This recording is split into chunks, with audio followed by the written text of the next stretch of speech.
বন্দর থেকে কোনো আমদানিকারক নির্ধারিত সময়ে পণ্য না নিলে ৩ গুণ জরিমানা দিতে হবে বলে জানিয়েছেন নৌ পরিবহন উপদেষ্টা brigadier general doctor M Sakhawat Hossain.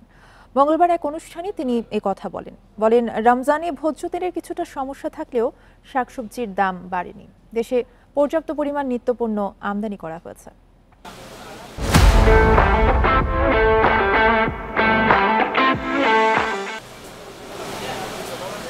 রমজানে নিত্যপণ্যের চাহিদা বাড়ে বাজারে।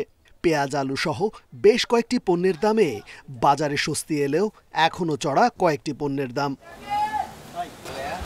সমস্যায় পড়েছেন সয়াবিন তেলের ক্রেতারা। বাজারে 1 লিটার সয়াবিন তেলের বোতলের দেখাই মিলছে না।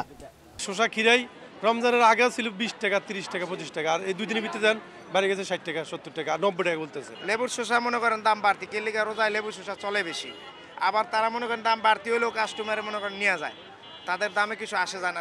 এদিকে মঙ্গলবার সচিবালয়ে সাংবাদিকদের প্রশ্নের জবাবে নৌ উপদেষ্টা বলেন, যথেষ্ট পরিমাণে নিত্যপণ্য আমদানি হয়েছে।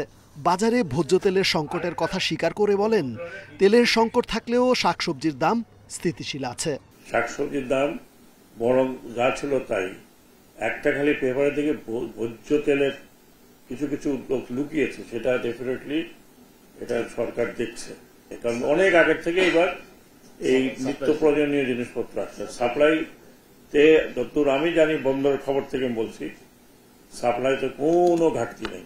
এ সময় পণ্য আটকে রেখে কৃত্রিম সংকটে জড়িতদের বিরুদ্ধে কঠোর ব্যবস্থা নেওয়ার কথা জানান তিনি।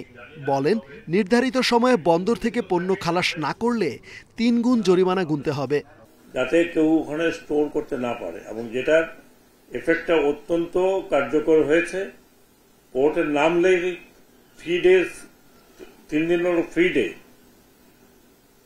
3 দিন ফ্রি ডেজ, 3 দিনের পরে 4th day they have to take. যদি না নেয় প্রতিদিন $48। অসৎ আমদানিকারকদের বিরুদ্ধে নৌ পরিবহন উপদেষ্টার এ হুঁশিয়ারি বাজার ব্যবস্থাকে স্বাভাবিক রাখতে সহায়ক হবে বলে মনে করছেন সংশ্লিষ্টরা। রেজওয়ানুল হক, ইন্ডিপেন্ডেন্ট নিউজ, ঢাকা।